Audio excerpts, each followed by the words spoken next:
ऐसे राम भक्त जिन्होंने बहन की शादी की तैयारी के बजाय चुना राम मंदिर आंदोलन। भरी ऐसी हुंकार, कांप उठी थी पूरे देश की सरकार। नेताजी ने भी कर दिया था बड़ा ऐलान। चलती रही थी तड़ातड़ गोलियां, बरसती जा रही थी लाठियां, लेकिन फिर भी नहीं मानी थी हार। लहरा दिया था विवादित ढांचे पर शान से भगवा। देखकर गूंज उठा था चारों ओर, जय श्री राम। जिन भाजपाइयों के बलिदान को करता है पूरा देश याद, मोदी योगी भी करते हैं झुक कर सलाम।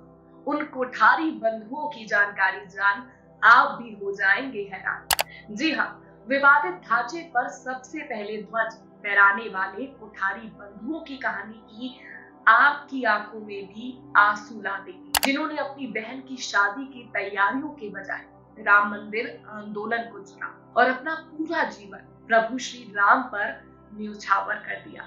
दरअसल ये कहानी है कोलकाता के दो भाइयों की, जिनके नाम राम कोठारी और शरद कोठारी थे। राम नाम में रमे दोनों भाइयों ने अयोध्या में विवादित ढांचे पर सबसे पहले 30 अक्टूबर को भगवा ध्वज फहराया, जिसके बाद जय श्री राम का उद्घोष गूंज उठा था। लेकिन उसके बाद वो हो गया जिसकी उम्मीद किसी को कहीं नहीं थी। रिपोर्ट्स की माने तो 2 नवंबर 1990 को अयोध्या में कार सेवकों का हुजूम उमड़ पड़ा था। उस समय मुलायम सिंह यादव की सरकार थी। मुलायम सरकार ने फैसला कर लिया था कि वो कार सेवकों को विवादित ढांचे की तरफ नहीं बढ़ने देंगे, लेकिन कार सेवकों का उत्साह चरम पर था। अयोध्या में क्या कुछ हो रहा है उसकी जानकारी पल पल लखनऊ दी जा रही थी। तभी कुछ ऐसा हुआ कि हनुमानगढ़ी के पास कार सेवकों पर गोलियां बरसने लगी। पुलिस एक्शन में 2 भाई मारे गए और पहचान राम कोठारी और शरद कोठारी के तौर पर हुई। उनके बलिदान को आज 33 साल हो गए, जिसको आज भी सब याद करते हैं। हालांकि उस दौरान उनकी बहन की शादी थी, लेकिन उन्होंने राम मंदिर आंदोलन को चुना था। उनकी बहन ने कई बड़े खुलासे भी किए हैं इस बारे में। मीडिया से बात करते हुए पूर्णिमा कोठारी ने कहा कि ये प्रतीक्षा लंबी थी, लेकिन उनके लिए गर्व की बात है।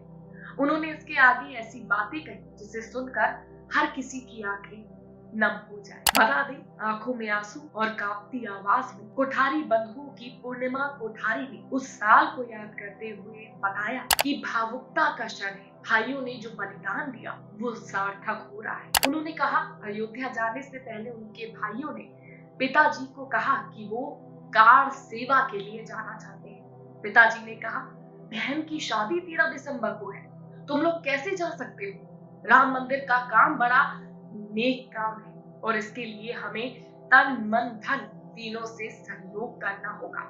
इस तरह से पिताजी को समझाकर दोनों भाई अयोध्या के लिए निकल पड़े थे। पूर्णिमा ने बताया कि उस रात जब दोनों भाइयों को मार डाला गया था तब क्या हुआ था। पूर्णिमा के मुताबिक 2 नवंबर 1990 रात 8 बजे का वक्त था। मामा घर पर आए। मामा को देख मां चौंक गई। ये क्यों आए? दरअसल मामा ये देखने आए थे कि हम लोगों को कुछ जानकारी है या नहीं। जब उन्हें लगा कि हमें कुछ मालूम नहीं तो वो चले गए। कुछ देर बाद पिताजी आए। उनके चेहरे पर रुआसी थी। ये देख मां ने पूछा कि आप ऐसे क्यों लग रहे हैं? उस सवाल पर पिताजी ने कहा कि कुछ भी नहीं हुआ है, लेकिन मां को लग गया कि कुछ बात तो हुई है। अब देखिए, मां तो मां होती है। उनका मन 2 नवंबर की सुबह से ही घबरा रहा था। पिताजी को तो पता चल चुका था कि उनके दोनों बेटे अब इस दुनिया में नहीं, लेकिन उन्होंने खुद को कैसे संभाला, संयमित रखा, वो सोचकर आश्चर्य होता है। मां ने कहा, पिताजी से कहा कि आप खाना खा लीजिए। करीब रात के ही 11 बजे कई लोग उनके घर आए, जिनमें उनके मामा जी भी थे। मां ने इतनी भीड़ देख पूछा कि आखिर हुआ क्या। मां को ये आभास हो चुका था कि कुछ अनहोनी हो गई है। मामा जी संयमित होकर बोले कि ऐसा पता चला कि अयोध्या में कुछ हुआ है, गोलियां चली हैं। दीदी, आपको दिल पर पत्थर रखना होगा। ये सुन मां ने कहा, साफ साफ बताओ कि क्या हुआ है। मामा ने कहा कि राम और शरद दोनों नहीं रहे। ये सुन मां बेहोश हो गई। तो कुछ ऐसी थी कोठारी बंधुओं की बलिदान की कहानी, जिसे आज भी सब याद करते हैं। और ये पल, ये क्षण अहम था जब उनको याद करना बेहद जरूरी हो गया, क्योंकि उनका बलिदान और उन तमाम कारसेवकों का बलिदान ही है जो आज राम मंदिर की प्राण प्रतिष्ठा में बड़ा सहयोग रहा और रामलला की प्राण प्रतिष्ठा होने जा रही है। जहां कहीं भी इस दिन को देखकर बेहद उत्साहित हो रहे हैं। फिलहाल के लिए इस वीडियो में बस इतना ही। वीडियो पसंद आया तो लाइक और शेयर जरूर करके चैनल को सब्सक्राइब करें।